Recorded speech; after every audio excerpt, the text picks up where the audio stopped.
আপনি যদি ভেবে থাকেন মার্কিন প্রেসিডেন্টের নিরাপত্তা সবচেয়ে কঠিন, তাহলে আপনি সম্ভবত ভ্লাদিমির পুতিনের চারপাশে নিরাপত্তা ব্যবস্থার খবর রাখেন না। কারণ রাশিয়ার প্রেসিডেন্ট পুতিন কোনো সাধারণ রাষ্ট্রপ্রধান না। তার আশেপাশে এমন এক নিরাপত্তা বলয় তৈরি করা হয় যা দেখতে অনেকটা হলিউড সিনেমার মতো লাগে।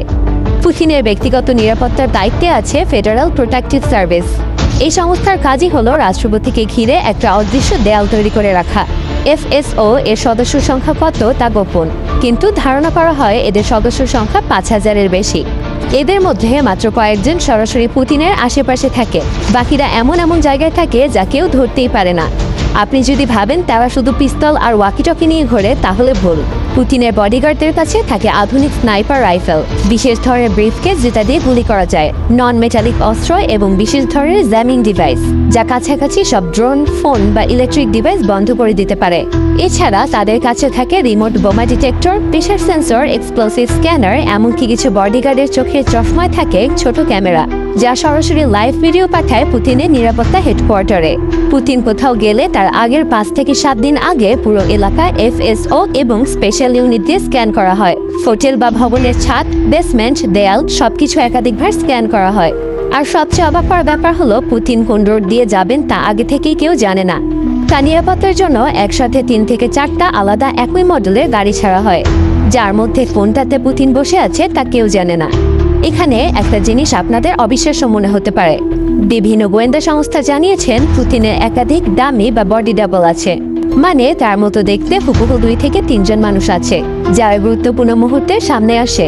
পুতিন নিজেও একবার স্বীকার করেছিলেন একসময় বডি ডাবল ব্যবহার করার কথা ভাবা হয়েছিল, এমনকি কয়েকবার ব্যবহারও করা হয়েছে। পুতিন যেটা খাচ্ছেন সেটা তাকে দেওয়ার আগে 3বার টেস্ট করা হয়। পুতিন সবসময় 20টারও বেশি গাড়ি নিয়ে চলাফেরা করেন, পুরো রাস্তা বন্ধ করে দেওয়া হয়।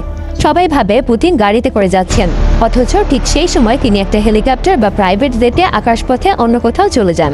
এভাবে প্রতিপক্ষদের বিভ্রান্ত করে পুতিনের নিরাপত্তা টিম দারুণ কৌশল অবলম্বন করে চলে। পুতিন যেটা গাড়ি হিসেবে ব্যবহার করেন সেটা কোনো সাধারণ গাড়ি না, এর নাম সিনেট লিমোজিন। দেখে যদিও বোঝার উপায় নেই, এটা একটা মিনি ট্যাঙ্কের মতো। এটা বুলেট প্রুফ, বোমা প্রুফ, কেমিক্যাল গ্যাস প্রতিরোধী এবং এমনকি পানির নিচে থেকেও কিছুক্ষণ চলতে পারে। পুতিন একটা বিশেষ প্লেন ব্যবহার করে। এই প্লেন বুলেট প্রুফ, এমনকি ব্যালিস্টিক মিসাইল প্রুফ। এমনকি এই প্লেনের আলট্রা জ্যামার রয়েছে, ফলে এই প্লেনের আশেপাশে কয়েক কিলোমিটারের মধ্যে কোনো ড্রোন, এমনকি কোনো শত্রুর ফাইটার জেটও প্রবেশ করতে পারে না। আরও একটি মজার ব্যাপার হলো এই প্লেনের সাথে সবসময় 6টি ফাইটার জেট উঠতে থাকে, যেগুলো পুতিনকে সর্বোচ্চ নিরাপত্তা দিতে দিতে নিয়ে যায়। 2022 সালের পর থেকে পুতিন প্রায়ই প্লেন নয়, বিশেষ এক সিক্রেট ট্রেন ব্যবহার করছেন। ট্রেনটা দেখতে একেবারে সাধারণ রাশিয়ান রেলওয়ের মতোই, কিন্তু ভেতরে ঢুকলেই আপনার চোখ কপালে উঠে যাবে।